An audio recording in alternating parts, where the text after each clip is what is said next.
Vamos a tomarnos 10 minutos. Fui a ver 1985, Argentina 1985.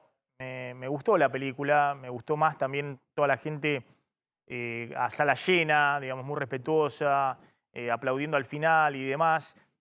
Tengo mi comentario personal respecto a algunas cosas que creo que uno ve, por ejemplo, los testimonios de la CONADEP o en YouTube los testimonios en el juicio y me parece más elocuente que la actuación, porque ahí me parece que la realidad supera a la ficción. También hubo una Y búsqueda de no meterse en la morbosidad total de... puede ser eso, puede ser para que fuera también a un público también más amplio y demás, pero bueno, pero sobre todo me interesó la revisión de ese periodo muy complejo, que obviamente los más grandes recordamos. 1985, 2 años del regreso de la democracia, desde el punto de vista económico de Argentina era, como habitualmente es, un caos. Justo en junio del 85, en paralelo a juicio, se lanza el Plan Austral. Veníamos de una situación muy crítica desde el punto de vista económico y al mismo tiempo una fragilidad enorme desde el punto de vista político, que es la única diferencia profunda que hay respecto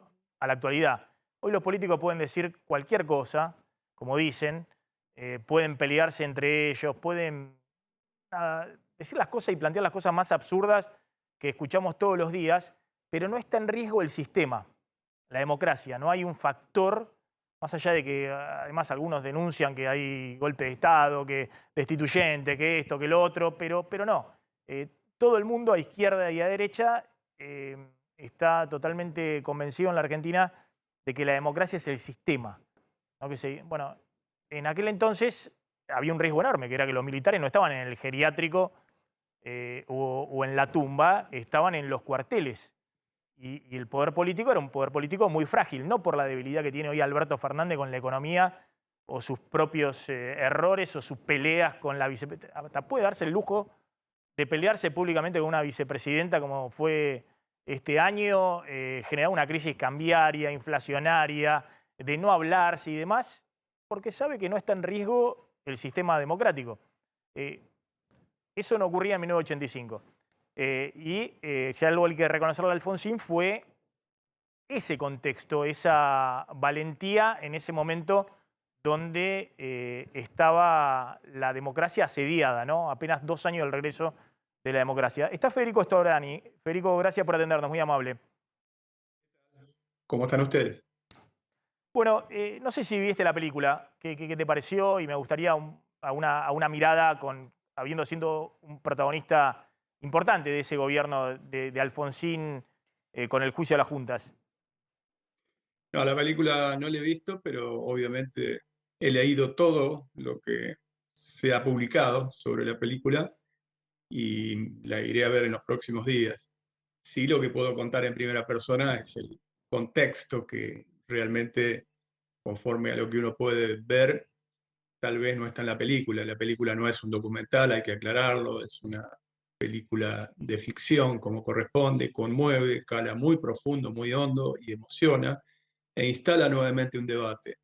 Pero me parece muy bien lo que vos decías inicialmente.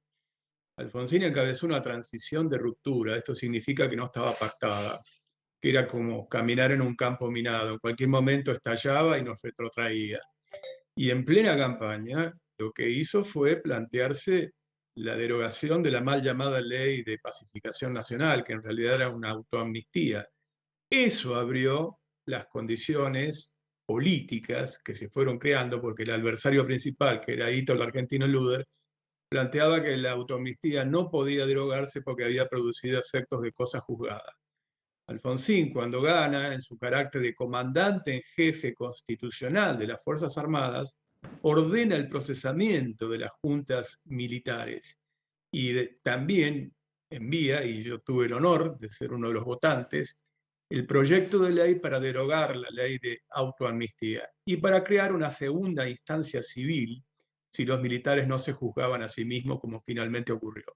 Y eso desembocó en el juicio. Entonces, lo que para mí hay que hacer es contextualizar un papel extraordinario que a los propios fiscales reconocieron, sobre todo yo lo traté mucho a Julio César Estracera, mucho, era que la base de la acusación fiscal se hizo sobre la base del informe de la CONADEP y la CONADEP fue integrada solamente por legisladores de la Unión Cívica Radical, además de personalidades relevantes y presidida por Ernesto Sábato, porque vale la pena también recordar que el resto no quiso integrarla. Mm. Y la fragilidad que se nota desde el punto de vista del poder político frente a la amenaza militar, ¿no? Y a este hecho inédito que se juzguen a quienes habían sido las máximas autoridades del país en un gobierno dictatorial, un gobierno de facto. Es así, digamos, obviamente todo siendo muy chicos, estando en la escuela secundaria, lo entendimos después con los alzamientos Carapintadas, ¿no? En el 87. Pero se vivía efectivamente así el día a día respecto a cómo era la relación con el poder militar.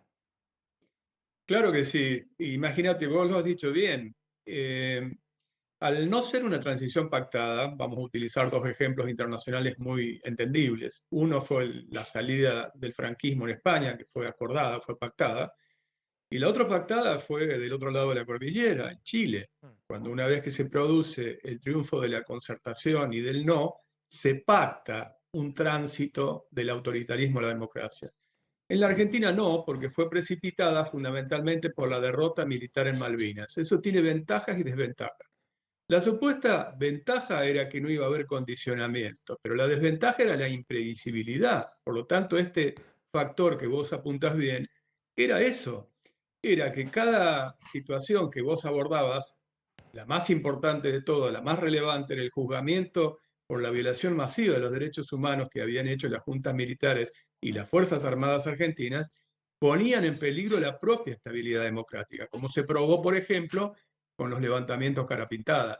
Y para eso hubo que tener muchísima pericia, como la que tuvo Alfonsín, pero también muchísimo coraje. Y te hago la última respecto al acompañamiento político de otras fuerzas que tuvo Alfonsín, ¿no? Porque en la película se sugiere, digamos, a un acompañamiento de la renovación peronista a Alfonsín, ¿no? Se hace mención a un par de nombres de la renovación peronista.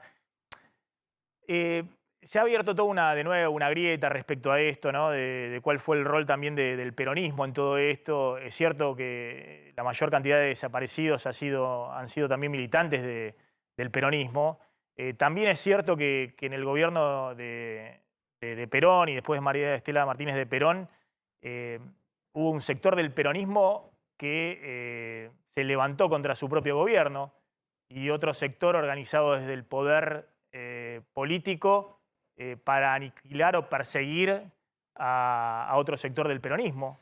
Digamos, toda una situación muy, muy, muy compleja, pero muy compleja, muy, muy compleja. También han surgido en los últimos días distintos testimonios de sindicalistas o de dirigentes políticos importantes del peronismo, Rucauf, Luder y demás, en el juicio de las juntas, abonando, si se quiere, la teoría de defensa a que no era juzgable, que no era juzgable lo que se estaba juzgando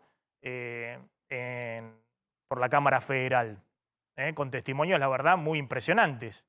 Entonces todo eso un poquito lo olvidamos, pero sí recordamos, obviamente después en el alzamiento Carapintada, recordamos a Cafiero acompañando y otros dirigentes de la renovación peronista acompañando a Alfonsín, ¿no? Pero en ese momento hubo sectores del peronismo también que acompañaron el proceso de Alfonsín y de juzgamiento en los tribunales civiles.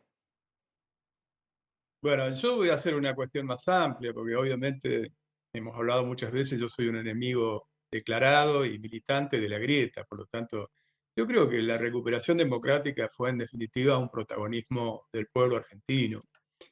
Recordemos que el 30 de marzo del 82, Ubaldini, que fue un luchador también contra la dictadura, convocó a la plaza por pan, paz y trabajo, y todos nosotros concurrimos, por lo menos muchos de nosotros.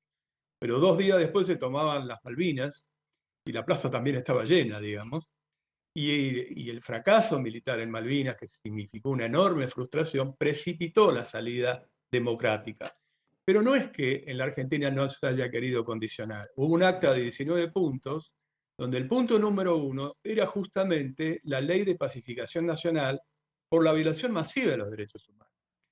Y es bueno lo que vos recordás, porque todavía no se había producido en ese momento la renovación peronista. No nos olvidemos del papel, por ejemplo, de Herminio Iglesias en plena campaña, del propio testimonio de Luder, que fue el adversario que Alfonsín enfrentó, que fue el que firmó el famoso decreto de aniquilamiento, que entre otras cosas fue utilizado como defensa jurídica por parte de los defensores de los comandantes militares que estaban en el banquillo de los acusados.